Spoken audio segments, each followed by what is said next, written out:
this conversation. Business partners predict that a difficult road lies ahead for small businesses this year.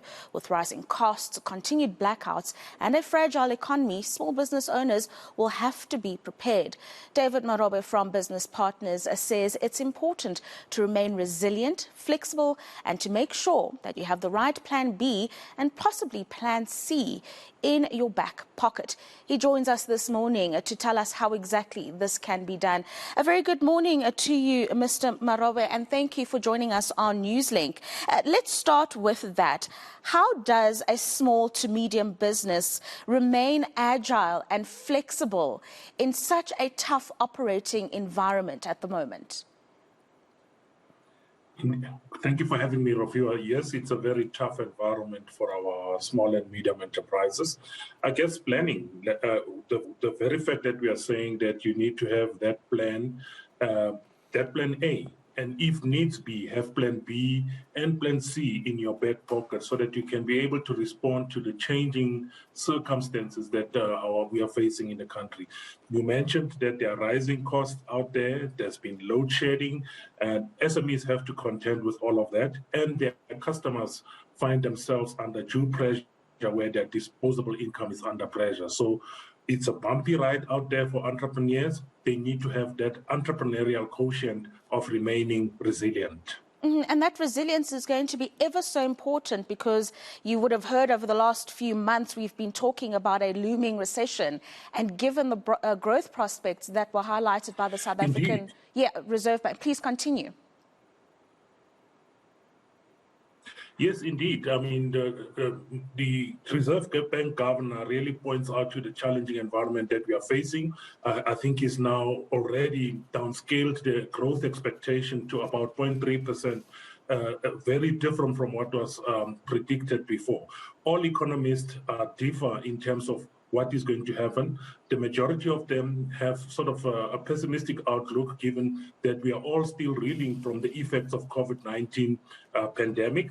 And the plan that was instituted never really kicked off because we had to face long lockdown strictures after the COVID pandemic sort of reached what they call that herd immunity levels. So the economy has never really ticked off, and even those that are positive, the economists, are only hedging their bets on the strong mining sector and hoping that the commodities perhaps could hold us intact.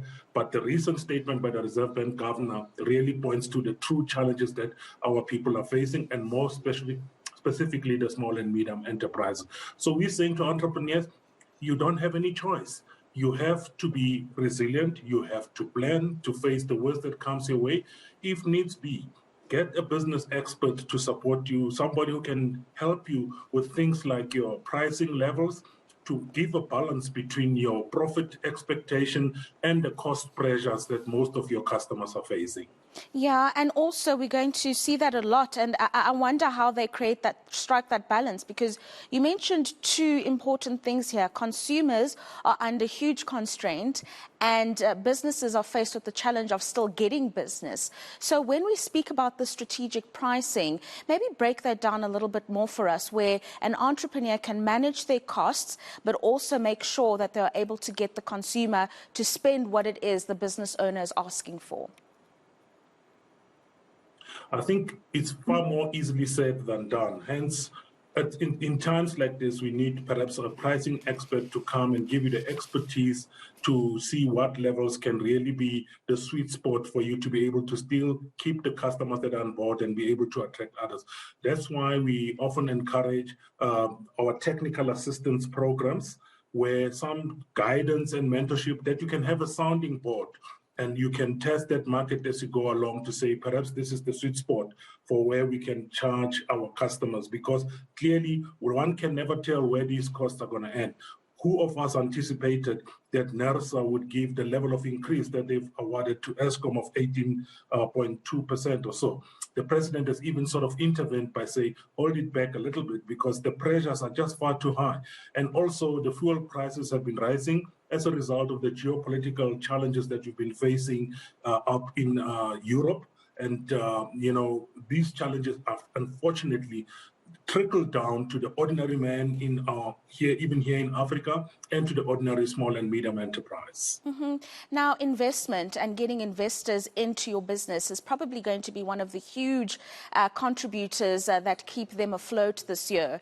Tell us a little bit about traditional funders like your banks, and how important fintech or individual or independent lenders will be for businesses in this time.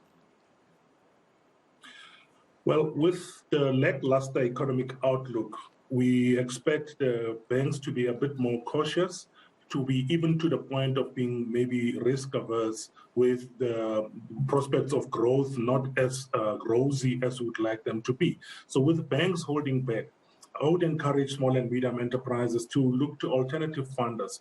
I think the fintech environment has been a disruptor to the space of on lending to small and medium enterprises.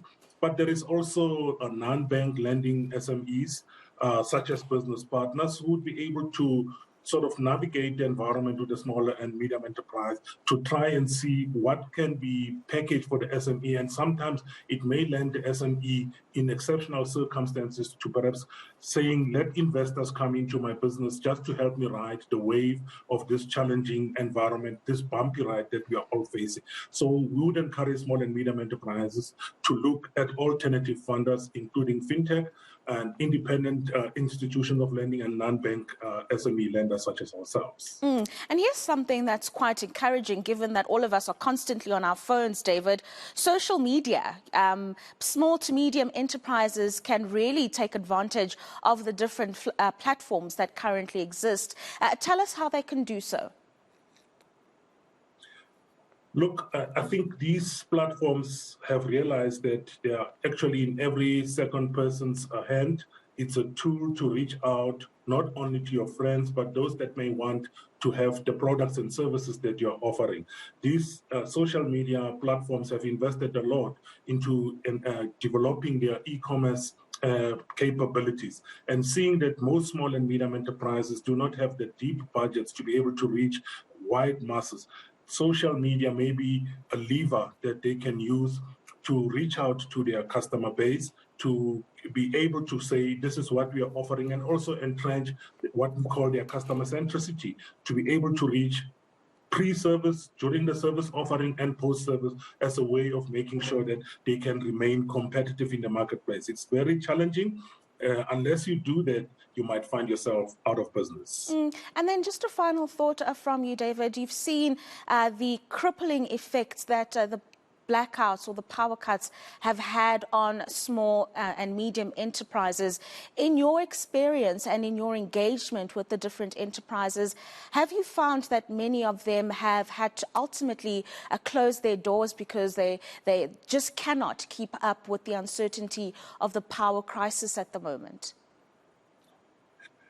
I think we've reached the worst levels of load shedding of late. I think with the stage 6, you'd recall in the past would oscillate between stage 2 and stage 4. Now it's stage 4 and stage 6. I think the pressures have been far more increased, and anecdotal information is saying some of the SMEs are really struggling to keep their doors open. We have our SME index, which is our quarterly survey that we touch base with our SMEs to see the actual impact, and we will be undertaking that to get what is the actual number of those that were not able to proceed with the very latest level of load shedding that we experienced. The fact of the matter is that certain sectors cannot function at all without electricity. Think about the manufacturing sector, where you have to calibrate your machinery for almost 2 hours before you start the operation. So if you calibrate that machine for 2 hours and then load shedding kicks in for 4 hours, by the time you recalibrate again, the whole productive day is gone. The machinery has got a chance of breaking, your stock has got a chance of going bad.